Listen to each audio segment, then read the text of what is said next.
എല്ലാവർക്കും നമ്മുടെ ചാനലിലേക്ക് സ്വാഗതം. ഇന്ന് നമ്മളൊരു ഈവനിങ് സ്നാക്കാണ് തയ്യാറാക്കി എടുക്കുന്നത്. വൈകുന്നേരം ചായക്കൊപ്പം നല്ല ചൂടോടെ കഴിക്കാൻ പറ്റുന്നൊരു സ്നാക്കാണ്. അപ്പോൾ നിങ്ങൾക്ക് ഇഷ്ടമായില്ലെന്ന് ട്രൈ ചെയ്യാൻ മറക്കരുത്. ആരെങ്കിലും നമ്മുടെ ചാനലിലേക്ക് ആദ്യമായിട്ട് വന്നിട്ടുണ്ടെങ്കിൽ ഒന്ന് ചാനൽ സബ്സ്ക്രൈബ് ചെയ്യാനും മറക്കല്ലേ.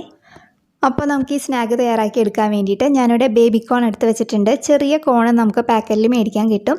ഇതിപ്പോൾ ഒരു പാക്കറ്റിൽ ഏകദേശം ഒരു 10 എണ്ണയ്ക്കാണ് ഉണ്ടാവാറ്. അപ്പോൾ ഇത് എല്ലാ വെജിറ്റബിൾ ഷോപ്പിലും നമുക്ക് മേടിക്കാൻ കിട്ടുന്നതാണ്. അപ്പോൾ ഇത് ഞാനൊന്ന് കഴുകി എടുത്തിട്ടുണ്ട്. ഇനി ഇത് നമുക്കൊന്ന് കട്ട് ചെയ്തെടുക്കാം. അപ്പോൾ ഞാൻ ഒരു കോണിന് ഒരു 2 പീസാക്കിയാണ് കട്ട് ചെയ്തെടുക്കുന്നത്. നിങ്ങൾക്ക് വേണമെന്നുണ്ടെങ്കിൽ ഒരു 4 പീസൊക്കെ ആക്കി കട്ട് ചെയ്തെടുക്കാം. അപ്പോൾ അത് ഇതേപോലെ ഒന്ന് കട്ട് ചെയ്തിട്ടുണ്ട്. അപ്പോൾ ഇതേപോലെ ബാക്കിയുള്ളതെല്ലാനും ഒന്ന് കട്ട് ചെയ്തെടുക്കാം. അപ്പോൾ അതാ എല്ലാ കോണും ഞാനൊന്ന് കട്ട് ചെയ്ത് വെച്ചിട്ടുണ്ട്. ഇതിനി നമുക്കൊന്ന് വേവിച്ചെടുക്കാം. അപ്പോൾ അതിന് വേണ്ടി സ്റ്റൗ ഓണാക്കി ഒരു പാത്രത്തിൽ കുറച്ച് വെള്ളം വെച്ചിട്ടുണ്ട്. അതിലേക്ക് കുറച്ച് ഉപ്പിട്ട് കൊടുക്കുകയാണ്. ഇതിനി നമുക്ക് ഹൈ ഫ്ലെയിമിൽ വെച്ചിട്ട് നന്നായിട്ടൊന്ന് തിളപ്പിച്ചെടുക്കാം. വെള്ളം നന്നായിട്ടൊന്ന് വെട്ടിത്തിളച്ച് വരണം. അപ്പോൾ അതവിടെ വെള്ളം നന്നായിട്ട് വെട്ടിത്തിളച്ച് വന്നിട്ടുണ്ട്. ഈ സമയത്ത് നമ്മൾ കഷ്ണങ്ങളാക്കി വെച്ചിരിക്കുന്ന നമ്മുടെ ബേബി കോൺ ഇതിനകത്തേക്ക് ചേർത്ത് കൊടുക്കാം. എന്നതിന് ശേഷം ഹൈ ഫ്ലെയിമിൽ തന്നെ ഒരു 5 മിനിറ്റ് നമുക്കിതൊന്ന് വേവിച്ചെടുക്കാം. 5 മിനിറ്റ് കൂട്ടണ്ട, കാരണം അത് പെട്ടെന്ന് തന്നെ അങ്ങോട്ട് കുക്കായി പോകും. അപ്പോൾ ഒരു 5 മിനിറ്റ്, ഒരു 3-4 മിനിറ്റ് മതിയാവും ഏകദേശം. അപ്പോൾ അതൊരു 3-4 മിനിറ്റ് കഴിഞ്ഞിട്ടുണ്ട്. ഇതിന് നമുക്കൊരു അരിപ്പ് വെച്ചിട്ട് വെള്ളത്തിൽ നിന്ന് മാറ്റി വയ്ക്കാം. ഇത് നമുക്ക് വേറൊരു പാത്രത്തിലേക്ക് മാറ്റി വയ്ക്കാം. അപ്പോൾ അതാ നമ്മൾ വേവിച്ചെടുത്ത കോൺ ഇവിടെ റെഡിയാക്കിയിട്ടുണ്ട്. ഇത് നമുക്കൊന്ന് മാറ്റി വയ്ക്കാം. ഇനി ഇതിലേക്ക് ഒരു ബാറ്റർ തയ്യാറാക്കണം. അതിനായിട്ട് ഇവിടെ ഒരു പാത്രം എടുത്ത് വെച്ചിട്ടുണ്ട്. ഇതിലേക്ക് ഒരു 1/4 കപ്പ് മൈദപ്പൊടി ചേർത്ത് കൊടുക്കുന്നുണ്ട്. അതേപോലെ ഒരു 2 ടേബിൾ സ്പൂൺ കോൺഫ്ലോറാണ് ചേർക്കുന്നത്. നിങ്ങൾക്ക് ഇതിന് പകരം 2 ടേബിൾ സ്പൂൺ അരിപ്പൊടി ആയാലും ചേർത്ത് കൊടുക്കാം. നമ്മൾ അപ്പത്തിന് ഇടിയപ്പത്തിനൊക്കെ എടുക്കുന്ന നൈസായിട്ടുള്ള അരിപ്പൊടി ചേർത്ത് കൊടുക്കാം. അതേപോലെ ഒരു 2 ടേബിൾ സ്പൂൺ കടലപ്പൊടി ചേർക്കുന്നുണ്ട്. പിന്നെ ആവശ്യത്തിന് ഉപ്പ് ചേർക്കാം. പിന്നെ ഒരു ടീസ്പൂൺ മുളക് പൊടിയാണ് ഞാൻ എരിവിനായിട്ട് ചേർക്കുന്നത്. മുളക് പൊടിയുടെ അളവ് നിങ്ങളുടെ എരിവിനനുസരിച്ചിട്ട് മാറ്റം വരുത്താം. നിങ്ങൾക്ക് ഇതിന് പകരം വേണമെന്നുണ്ടെങ്കിൽ കുരുമുളക് പൊടിയായാലും ചേർത്ത് കൊടുക്കാം.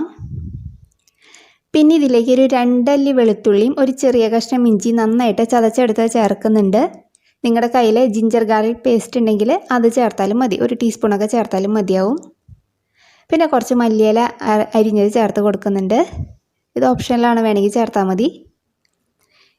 ഇനി ഇത് നമുക്ക് കുറച്ച് വെള്ളം ഒഴിച്ചിട്ട് നല്ലൊരു ബാറ്ററാക്കി എടുക്കാം. അപ്പോൾ വല്ലാതെ ലൂസായി പോരുന്ന നമ്മുടെ ബാറ്റർ സെമി തിക്ക് പാകത്തിന് വേണം നമുക്കിത് ബാറ്ററാക്കി എടുക്കാൻ. അപ്പോൾ ഞാനിപ്പോൾ 1 കപ്പ് വെള്ളം എടുത്തിട്ടുണ്ട്. മുഴുവനും ചേർക്കുന്നില്ല, കുറേശ്ശെ ചേർത്തിട്ട് നമുക്ക് നോക്കാം. അപ്പോൾ ഇതിലേക്കൊരു 1/2 കപ്പും ഒരു 2 ടേബിൾ സ്പൂണും വെള്ളമാണ് എനിക്കിത് നന്നായിട്ട് കലക്കി എടുക്കേണ്ടി വന്നത് കേട്ടോ. ഇനി ഇതിലേക്ക് ഒരു നുള്ള് കായത്തിൻ്റെ പൊടിയും കൂടി ചേർക്കുന്നുണ്ട്.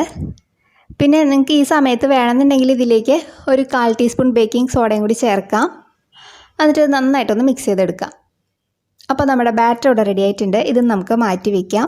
ഇനി നമുക്ക് സ്റ്റൗ ഓണാക്കി ഒരു ചട്ടി വയ്ക്കാം. ചട്ടി ഒന്ന് നന്നായിട്ട് ചൂടായിട്ട് വരുമ്പോൾ നമുക്കിതിലേക്ക് ആവശ്യത്തിന് എണ്ണ ഒഴിക്കാം. നമ്മളിത് ഡീപ്പ് ഫ്രൈ ആണ് ചെയ്യുന്നത്. അപ്പോൾ എണ്ണ നന്നായിട്ട് ചൂടായി വന്നിട്ടുണ്ട്. ഈ സമയത്ത് നമുക്ക് ഫ്ലെയിം ഒരു മീഡിയത്തിലേക്ക് വെച്ച് കൊടുക്കാം. ഇനി നമ്മൾ എടുത്ത് വെച്ചിരിക്കുന്ന ബാറ്ററിലേക്ക് നമ്മൾ വേവിച്ച് വെച്ചിരിക്കുന്ന കോണിൻ്റെ പീസസ് അതിനകത്തേക്ക് ഒന്ന് ഡിപ്പ് ചെയ്തെടുക്കുക. ഒരു സ്പൂൺ വെച്ചിട്ടൊന്ന് ഡിപ്പ് ചെയ്ത് കൊടുക്കുക. എന്നിട്ട് ഇത് നമുക്ക് ആ മാവോട് കൂടി ഇതിനകത്തേക്കൊന്ന് ഇട്ട് കൊടുക്കാം.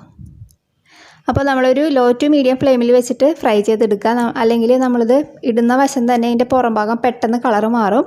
ഉള്ളിൽ ആ മാവ് കുക്കായിട്ടുണ്ടാവില്ല. അപ്പോൾ ഒരു ലോ ടു മീഡിയം ഫ്ലെയിമിൽ ഇട്ടിട്ടൊന്ന് ഫ്രൈ ചെയ്തെടുക്കുക. അപ്പോൾ നമ്മളിത് ഇട്ട വശം തന്നെ ഇത് തിരിച്ചിടരുത്, ഒന്ന് വെയിറ്റ് ചെയ്യുക. ഒരു ഭാഗം ഒന്നായി വരുമ്പോൾ നമുക്കിതൊന്ന് തിരിച്ചിട്ട് കൊടുക്കാം. അപ്പോൾ അതവിടെ ഒരു സൈഡിൽ നിന്ന് ആയിട്ടുണ്ട്. നമുക്കിതൊന്ന് തിരിച്ചിട്ട് കൊടുക്കാം. അപ്പോൾ അത് 2 സൈഡ് നല്ല ക്രിസ്പി ആയിട്ട് വന്നിട്ടുണ്ട്. അപ്പോൾ അത് നമുക്ക് എണ്ണയിൽ നിന്ന് കോരി മാറ്റാം. അപ്പോൾ ഇതേപോലെ നമുക്ക് ബാക്കി ഇരിക്കുന്നതെല്ലാം റെഡിയാക്കി എടുക്കാം. അപ്പോൾ അതാ ഞാൻ എല്ലാവരും വറുത്ത് കോരി മാറ്റിയിട്ടുണ്ട്. ഇനി ഈ എണ്ണയിലേക്ക് ഞാനൊരു 2 പച്ചമുളകും കുറച്ച് കറിവേപ്പിലയും കൂടി ഒന്ന് ഫ്രൈ ചെയ്തെടുക്കുന്നുണ്ട്. നിങ്ങൾക്കിത് വേണമെന്നുണ്ടെങ്കിൽ ആദ്യമേ തന്നെ ഒന്ന് ഫ്രൈ ചെയ്ത് മാറ്റാം കേട്ടോ. അപ്പോൾ ഈ എണ്ണയ്ക്ക് നല്ലൊരു ഫ്ലേവർ ഉണ്ടാവും. ഇതിപ്പോൾ ഞാൻ വെറുതെ ഒന്ന് ഇതിൻ്റെ മുകളിലൊന്ന് ഡെക്കറേറ്റ് ചെയ്യാൻ വേണ്ടിയിട്ടൊന്ന് വറുത്തെടുക്കുന്നതാണ്. അപ്പോൾ അതാ നമ്മൾ എല്ലാവരും റെഡിയാക്കി വെച്ചിട്ടുണ്ട്. അപ്പോൾ നമ്മുടെ അടിപൊളി ബേബി കോൺ ബജി ഇവിടെ റെഡി ആയിട്ടുണ്ട്. നമുക്ക് നല്ല ചൂട് ചായയുടെ കൂടെ കഴിക്കാൻ പറ്റുന്ന നല്ല ഒരു ഈവനിങ് സ്നാക്കാണ്. നിങ്ങൾക്കിത് വേണമെന്നുണ്ടെങ്കിൽ ടൊമാറ്റോ കെച്ചപ്പിൻ്റെ കൂടെ നല്ല അടിപൊളിയായിട്ട് കഴിക്കാൻ പറ്റും. ഇല്ലെങ്കിലും കുഴപ്പമൊന്നുമില്ല. അപ്പോൾ നിങ്ങൾക്ക് ഇഷ്ടമായാൽ എന്തായാലും ഒന്ന് ട്രൈ ചെയ്യാൻ മറക്കരുത്. നല്ലൊരു വീഡിയോ ആയിട്ട് നമുക്ക് അടുത്ത ദിവസം കാണാം. താങ്ക്